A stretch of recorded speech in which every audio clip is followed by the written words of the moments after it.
एक तरफ प्रदेश में बेरोजगारों को कैसे रोजगार दिया जाए ये चुनौती के तौर पर दिखाई देता है, लेकिन दूसरी तरफ भर्ती दर भर्ती कोर्ट कचहरी के चक्कर में ही फंसी रहती हैं। सालों से ऐसा चला आ रहा है। 2016 से तो कुछ आंकड़े हमारे पास है, वो बताते हैं कि किस तरीके से भर्तियां कोर्ट के आंगन में दस्तक देती हैं और उसके बाद युवा परेशान होता है। अमिताभ जी, आप ही के जरिए इस पूरे मामले को समझने की कोशिश करेंगे कि बहुत बार आपने डिबेट की है, चर्चा की है, मांग की है, उसका असर भी हुआ है, लेकिन फिर से एक बार वही तस्वीर है, कोर्ट का स्टे।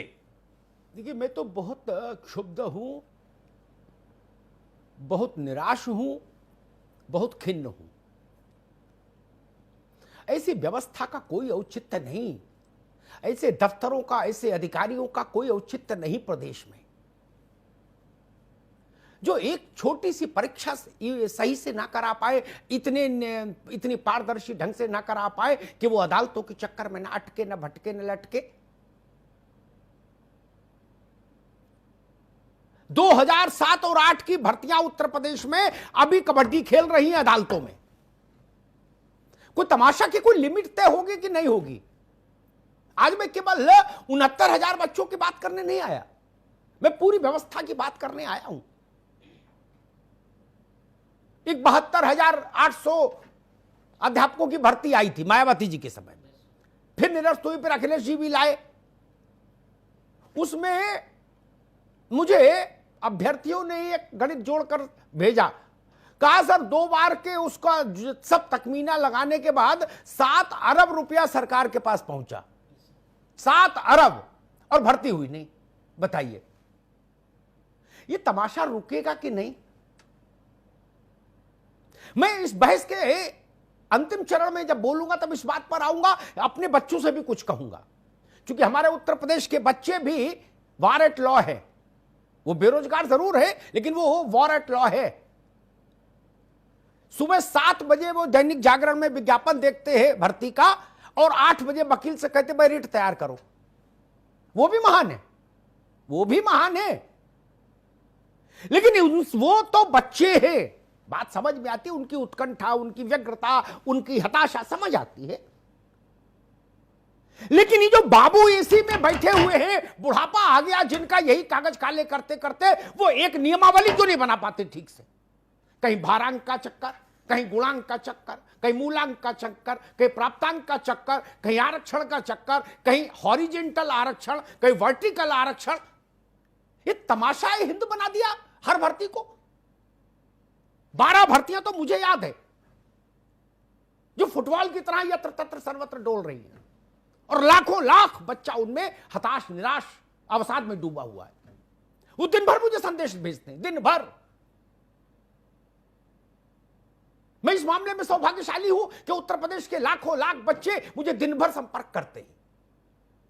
कुछ का जवाब दे पाता हूं, कुछ का नहीं भी दे पाता हूं, लेकिन संपर्क करते हैं और ऐसी ऐसी व्यथा कथा बताते हैं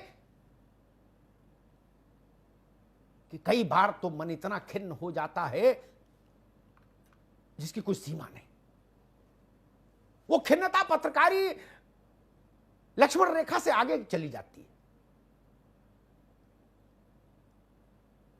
मुझे लगता है कि अगर यह परिस्थिति होती कि मुझे दंड देने का अधिकार होता,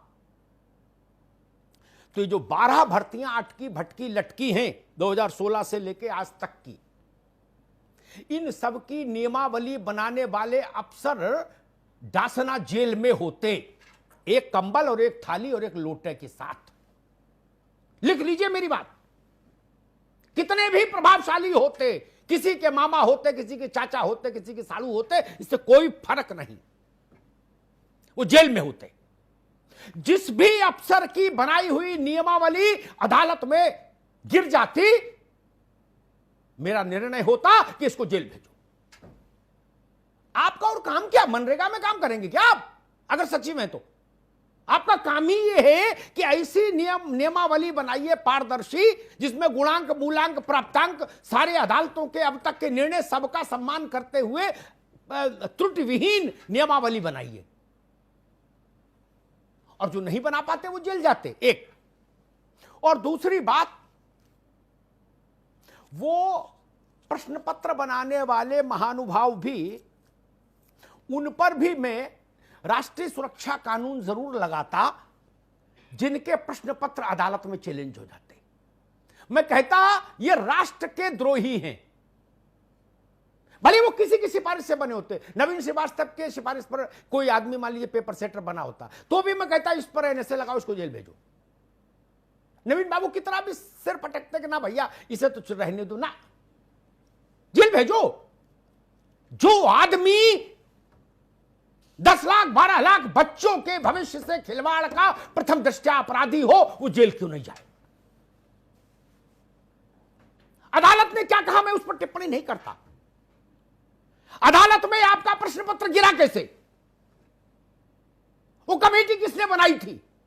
उस कमेटी में कौन लोग थे? और अगर वो लोग बुद्धिहीन थे तो कमेटी में क्यों थे? और अगर वो लोग स्कॉट फ्री घूमते हैं तो मुझे शक पैदा होगा। व्यवस्था पर फिर सवाल उठाने आऊंगा, मैं देखूंगा कि जेल हुई या नहीं। अमर उजाला में ये समाचार छपा कि नहीं छपा कि 10 ये पेपर बनाने वाले लोग एनएसए में निरुद्ध कर दिए गए।